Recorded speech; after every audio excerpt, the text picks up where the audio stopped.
How did I start the first day of the year? The sea temperature now in Limassol is 20 degrees Celsius and the wind is 15 knots. This is also an excellent time for kitesurfing.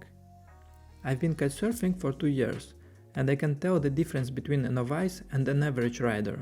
When you start kitesurfing, one thing you will have for sure is some dull pain in the neck after each session.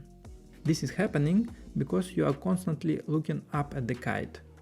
All the attention is focused on the kite position. Only after about 40 hours of overall riding for several months, you will start feeling the kite. The more you ride, the more you feel the kite with your hands.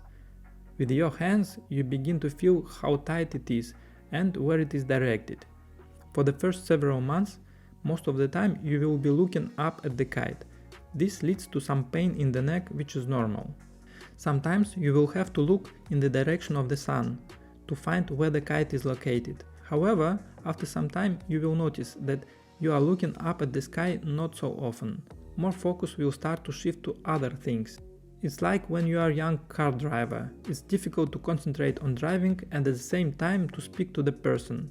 But after a couple of months you can do both things easily, drive and speak. The same applies here. The more time you spend kiting, the less you need to focus on the kite position. You just feel it, and you are enjoying it more. Also, if I plan to go kitesurfing, I know that at least half of the day I should reserve for it. It consumes time, and this is one of the reasons I'm not going out so often. So in order to go out for a session, those things you will have to consider. The wind forecast. In my case it has to be above 12 knots. No wind, no kiting. If there is a wind but it is raining, no kiting. I usually need to allocate about 6 hours of my time for it. Otherwise, if I have another things to do, no kiting. Also, even after coming home, I still need about 40 minutes to wash the gear with tap water and let it dry for at least a night. It is easy to damage the kite, by the way. One big splash on the water could be enough to finish the day earlier. So if you are a beginner, I would recommend getting the kite on a middle budget, better used one. If it will be damaged, you won't be upset. Similarly, if you are a young driver, you will most likely not purchase the most expensive car possible, because there is a greater chance of an accident occurring. But there are lots of positive things here. The feeling of the wind and the sea is amazing. It's some kind of feeling of freedom. Riding for a day at the sea gives me energy for the next couple of days.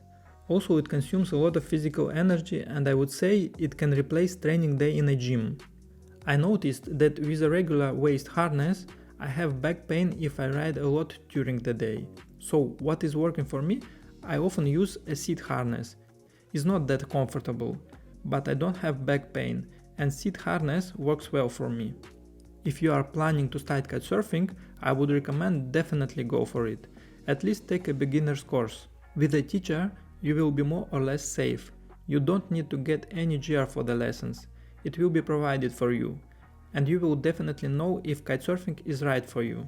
I can tell that it can be more painful at first, but after practicing it becomes more fun and enjoyable. Thank you guys for watching. If you enjoyed the video, please like it and I'll see you soon.